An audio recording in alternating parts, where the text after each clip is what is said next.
معراج کی رات حضور پاک نے نماز پڑھائی ہے، اس سے ایک مسئلہ اور بھی حل ہوتا ہے۔ آپ کہیں گے وہ کیا؟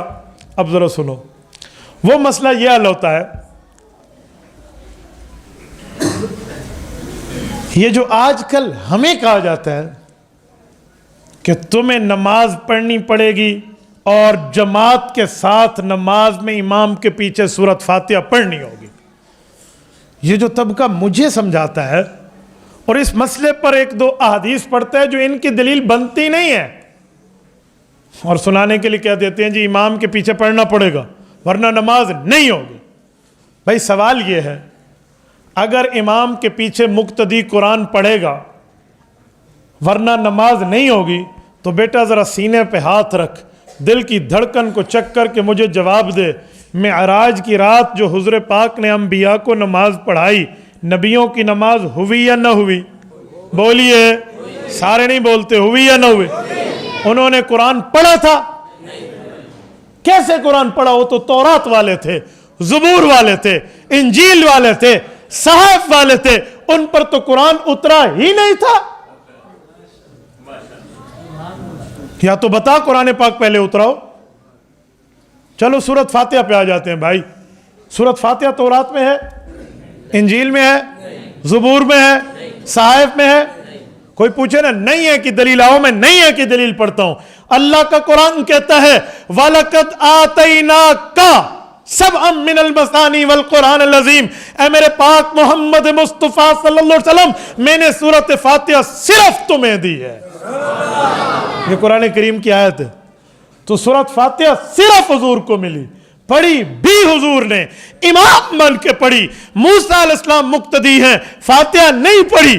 عیسیٰ علیہ السلام مقتدی ہیں، فاتحہ نہیں پڑھی۔ داؤد علیہ السلام مقتدی ہیں، فاتحہ نہیں پڑھی۔ باقی انبیاء مقتدی ہیں، صحائف والے ہیں، صحف ابراہیم و موسیٰ، ان میں سورۃ فاتحہ نہیں آئی، انہوں نے نہیں پڑھی۔ جب انبیاء کی بغیر فاتحہ پڑھی حضور پاک کی اقتداء میں نماز ہو گئی تو ہماری بھی ہو گئی۔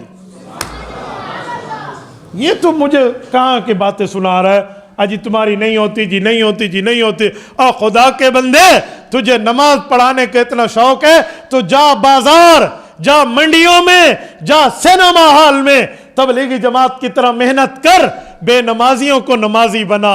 اوہ تو نمازیوں کو کاٹ رہا ہے، نہیں سمجھے؟ میں نے تو ایسے کسی بندے کو نہیں دیکھا جو کسی بے نمازی کو کہے بھائی نماز شروع کر دے۔ یہ ہمیشہ نمازی کو کہیں گے تیجی نہیں تھیندی، چل گن جان چھٹی۔ یہ رہا شودہ پڑھن آیا کھڑوتا ہے، وضو کر کے سردی دے وچ امام دے پیچھو کام کے شودہ کھڑوتا ہے پڑھدا، تیجی نہیں تھیندی، ہاں تیجی نہیں تھیندی، تیجی تھیندی ہے۔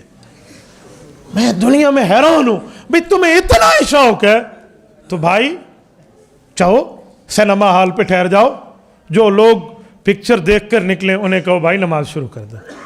منڈیوں میں جا کے اذان کے وقت دعوت دے، تبلیغی جماعت کی طرح چپے چپے پر چل، اپنی جان، اپنا مال، اپنا وقت لے کر نکل۔ نام بھی مانے میں تیرے دل میں دین کی تڑپ ہے، تیرے دل میں نماز کی دعوت کا داعیہ پیدا ہوا ہے، نہ بابا تو یہ تو نہیں کرتا، اور تو نمازیوں کو چھیڑ رہا ہے، تیری نہیں ہوتی، کیوں فاتحہ نہیں پڑھتا؟ اوہ پگلے، اگر مقتدی کے ذمہ پڑھنی ہوتی اللہ تورات میں فاتحہ اتارتے، حضرت موسیٰ پڑھتے، انجیل میں اتارتے، حضرت عیسیٰ پڑھتے، زبور میں اتارتے، حضرت داؤد پڑھتے، صحائف میں اتارتے، حضرت ابراہیم اور باقی انبیاء حضور کے پیچھے پڑھتے۔ اللہ نے تو نہیں اتاری، وہاں نہیں اتاری، انبیاء کی نماز ہو گئی۔ تو میرے بھائی ایک جملہ کہتا ہوں، کل قیامت میں انبیاء کرام حضور پاک کے پیچھے پڑھنے والی نماز کا اجر لیں گے، بطور نبی لیں گے، ہم وہاں سے لیں گے بطور امتی لیں گے، ہمیں بھی وہاں سے مل جائے گا، یہ ذہن میں رکھنا۔ اور سنو، اس دھرتی پر اس سے افضل نماز آج تک نہیں پڑھی گئی، یہ معراج والی نماز۔ آپ اور ہم نماز پڑھتے ہیں، امام بھی امتی، مقتدی بھی امتی۔ حضور پاک علیہ السلام نے حضرت ابو بکر صدیق کو امام بنایا رضی اللہ عنہ، امت کا امام، فرمایا مرو ابا بکر فلیصلی بالناس، ابو بکر کو کہو امت کا امام بنے۔ ابو بکر صدیق نے نماز پڑھائی تو ابو بکر صحابی پیچھے صحابہ، یہ بھی نماز۔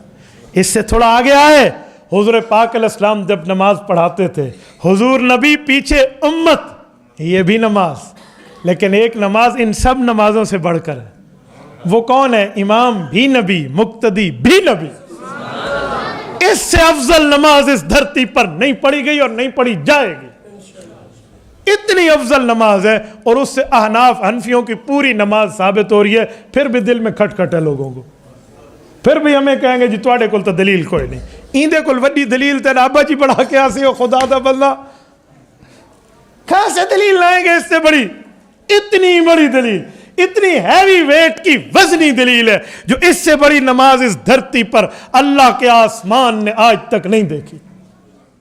تبارك الذي نزل الفرقان على عبده ليكون للعالمين نذيرا